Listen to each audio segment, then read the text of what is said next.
If you're a fan of my channel and you've watched these unboxings before, this very unassuming, rather cheaply made box is one from a company that I really, really like, and that is SWFA. No, this is not a fixed power scope. This is actually their Ultralight 2.5 to 10 by 32. There's all the information you're going to need to know right there, and I've been wanting to get my hands on one of these for a very long time. So when I found a decent deal on one of these used, I couldn't help myself. Most of these have been out of stock for quite some time since the beginning of the pandemic, so when I found this for around $300, including Butler Creek caps, I was fairly excited. Now, this one is the BDC model for a 223, and usually comes in brand new at around $380. They do have a simpler duplex one, which comes in around $350, and a duplex with a 50-yard parallax for specifically made for rimfire rifles that also comes in around $350. This, in my opinion, is one of the more favorable ones because the BDC reticle. Granted, it is set up specifically for 223, but you can figure out your hold for different cartridges at different distances. No, the zip tie is not standard, but it is a really neat trick for a very budget-minded throw lever, and it works particularly well with this scope because it has a little raised bump right there on the magnification ring. But we'll talk about that soon. I'm getting a little far ahead of myself. The first thing you have to know is that when they say this is an ultralight, they're not joking, kids. This thing is incredibly lightweight.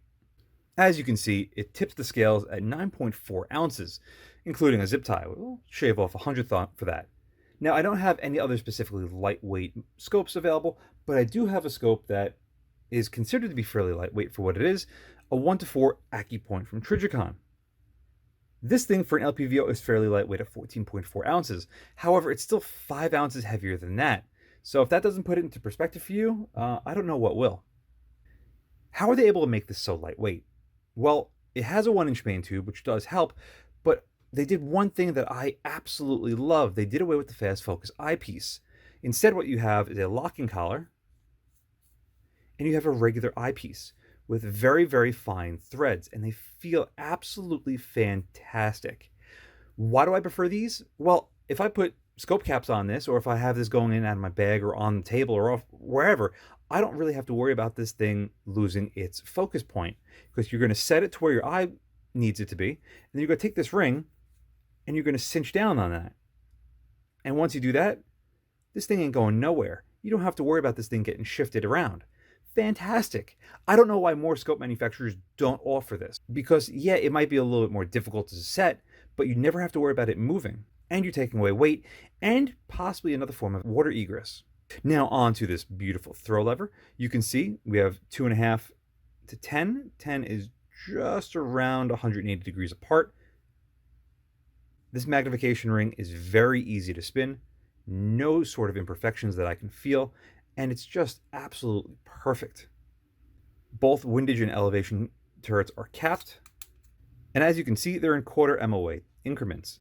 Now, there is no need for fancy turrets on this thing because you're going to set it and forget it and use the BDC, but you still have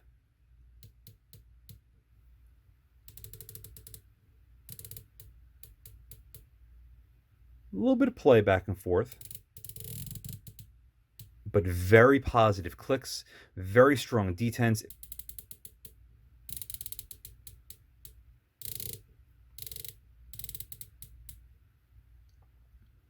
For both the elevation and the windage. And as you can see, they don't use the same caps for both because the numbers are standing up both properly for when you're behind this thing.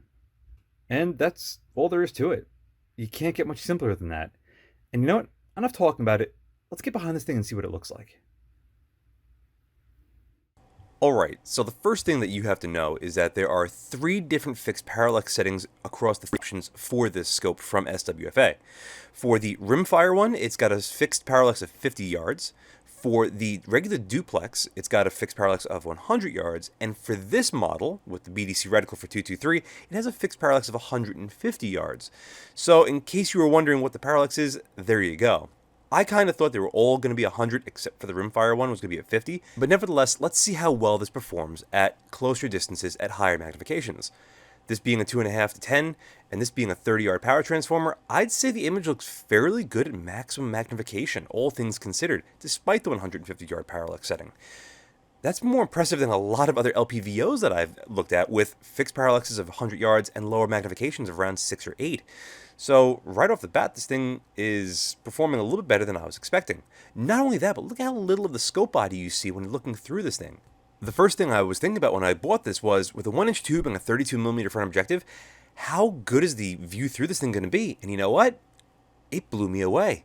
This is an excellent performance for looking through it versus the ratio of the body itself. Unfortunately, though, at maximum magnification, you can see the image softens up a little bit, which is disappointing because you have to be at 10x to use the drops to properly line up with 223 ammunition, which is disappointing. But you have to have a flaw somewhere. And this thing, given the fact that it's a 1-inch tube, 32mm front objective, fixed parallax of 150, is surprisingly bright and has a really good view through it. So, you know what? If it's got a little bit of a fuzziness to it at maximum magnification, I can accept that. Here at 50 yards, again, maximum magnification, it still looks surprisingly good. The outside of the edge looks a little bit soft, but again, what can you really expect? Anyway, that's going to conclude this unboxing. I've already got way too deep into this, so stay tuned for the full review coming out very soon. And as always, thank you very much for watching. See you again next time. And a very huge thank you to all of my Patreon providers. Without you, this wouldn't be possible. If you'd like to help support the channel but don't want to join my Patreon, I completely understand. But you can still help support by using my affiliate links in the description below. Thanks again for watching.